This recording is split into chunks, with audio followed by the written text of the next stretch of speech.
தேசிய முற்போக்கு திராவிட கழகத்தின் பொதுச் செயலாளரும் மக்கள் உரிமைக்காக போராடி கொண்டிருக்கும் உன்னத பெண் தலைவரும் எங்கள் தொண்டர்களுக்கெல்லாம் தாயாயிருந்து காத்து கொண்டிருக்கும் எங்களது மதிப்பிற்குரிய அன்னியார் திருமதி பிரேமலதா விஜயகாந்த் அவர்கள் மீதும் கழக காவல் தெய்வம் எங்கள் கேப்டன் மீதும் அவர் தொடங்கிய தேமுதிக மீதும் அவர்களுடைய தொண்டர்கள் மீதும் தேவையற்ற இல்லாத ஒன்றை, இல்லாத விஷயத்தை, நடக்காத விஷயத்தை, உண்மைக்கு புறமான விஷயத்தை, பிரைமா ஃபேசி என்னும் அடிப்படை முகாந்திரம் இல்லாத விஷயங்களை யூடியூபில் அமர்ந்து கொண்டு வாய்க்கு வந்தபடி பேசி பேசி இருக்கின்ற அத்தனை தொண்டர்களின் மனக்குமுறல்களையும் நடந்து கொண்டிருக்கின்றது. இதனால் மக்களிடையே பெரும் குழப்பமும் ஏற்பட்டு கொண்டிருக்கின்றது. இந்த மனக்குழப்பத்தையும் மக்களிடையே ஒரு வெறுப்புணர்ச்சியையும் மக்களுக்கு ஒரு குழப்பத்தையும் ஏற்படுத்தி கொண்டிருக்கும் திருச்சி சூர்யா என்பவர் மீதும், தமிழா பாண்டியன் என்பவர் மீதும், சவுக்கு சங்கர் என்பவர் மீதும் இவர்களை எல்லாம் பேச வைத்து அதன் மூலம் வியாபாரம் செய்து கொண்டிருக்கும் இரு யூடியூப் நிறுவனம் யூடியூப்காரர்கள் கிங் 360 என்பவர் மற்றும் அறம் நாடு இவர்கள் மீது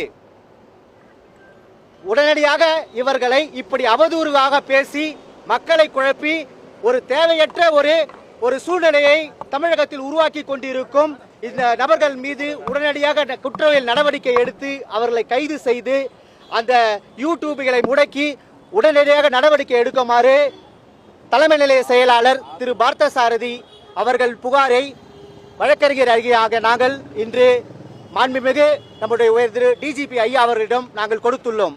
இதில் குறிப்பாக கூற வேண்டும் என்றால், சவுக்கு சங்கர் என்பவர் ஒரு ரூமில் அமர்ந்து கொண்டு ஒரு இருவருக்கு ஏற்கனவே ஒரு ஸ்கிரிப்டை கொடுத்துட்டு இது அவங்க கேட்குற மாதிரியும் இவங்க அவங்களுக்கு ஒரு ஏதாச்சும் ஒரு பதில் சொல்ற மாதிரியும் ஒரு நகைச்சுவையா யாரை நீ திருப்திப்படுத்த இல்லை யாருக்காக எதற்காக இப்படி ஒரு இல்லாத விஷயத்தை கொண்டு வந்து கேவலம் செய்து கொண்டிருக்கின்றார்கள் என்று தெரியவில்லை. அவர்கள் கூறும்பொழுது இங்கு பேரம் பேசுகிறார்கள், அங்கு பேரம் பேசுகிறார்கள். இவர்களுக்கெல்லாம் என்ன அடிப்படை முகாந்திரம் இருக்கின்றது?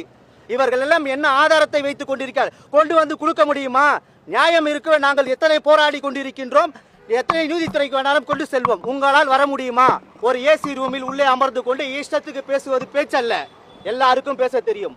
அடுத்ததாக பார்த்தால் தமிழா பாண்டியன், அவர் வயதுக்கு ஏற்ற பேச்சே கிடையாது. அவர் எதற்காக பேசுகிறோம், என்ன பேசுகிறோம், நல்ல மனநிலையில் தான் பேசுகிறோம் என்றால் தெரிந்தா பேசுகின்றார். வாழ்க்கைக்கே எடுத்துக்காட்டாக வாழ்ந்து மறைந்த நம்மளுடைய இதே கேப்டன் அவர்களை பற்றி, அவருடைய வாழ்க்கையில் நடக்காத விஷயங்களை பற்றி பக்கத்தில் இருந்து பார்த்தது போல் அப்படி ஒரு அருவருக்கத்தக்க வகையில் அவர் பேசிக் கொண்டிருக்கின்றார். தமிழக மக்களும் தொண்டர்களும் கொந்தளித்து போயிருக்கின்றார்கள். அதை பார்த்து எப்படி இவருக்கு மனம் வருகிறது? ஏன் இதை செய்கிறார்கள்? இதை என்ன காசுக்காக செய்கிறியா? ஏன் இதை செய்கிறீர்கள்? இதனை சட்டம் என கண்ணை மூடி கொண்டிருக்கிறது நினைத்துக் கொண்டிருக்கிறீர்களா? யாரும் பார்க்கவில்லை என்று நினைத்துக் கொண்டிருக்கிறீர்களா? சட்டம் கடமையை செய்யும். அடுத்ததாக பார்த்தால் பெரிய அதிமேதாவியான ஒருத்தர் திருச்சி சூர்யா எப்படி ஒரு அன்பார்லிமெண்டரி வேர்ட்ஸ், ஒரு நாகரீகமற்ற பேச்சை ஒரு பெண் தலைவர் மீது வைக்க வேண்டும், எப்படி ஒருத்தரை குறிப்பிட்டு பேச வேண்டும் என்று அறிய ஒரு பேசிக் ஒரு சென்ஸ் இல்லாமல் இஷ்டத்துக்கு வாய்க்கு வந்தபடி பேசி பேசி பேசி மக்களிடமே ஒரு வெறுப்புணர்ச்சியும் மக்களிடம் குழப்பத்தையும் ஒரு வன்முறையை தூண்டும் அளவுக்கு பேசிக் கொண்டிருக்கார்.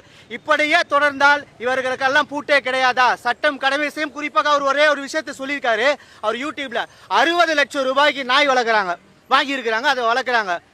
தேமுதிக அலுவலகமே நாய்க்காக தான் தேமுதிக அலுவலகத்தை வைத்திருக்கிறார் பிரேமலதா. இது வந்து கொட்டேஷன், ஏன்னா உள்ள போனோம்ல அதை பார்க்கறதுக்கு. நாய்க்காக அப்படின்னு சொன்ன வார்த்தையை யாருக்காக குறிப்பிட்டு சொன்ன அந்த வார்த்தையை?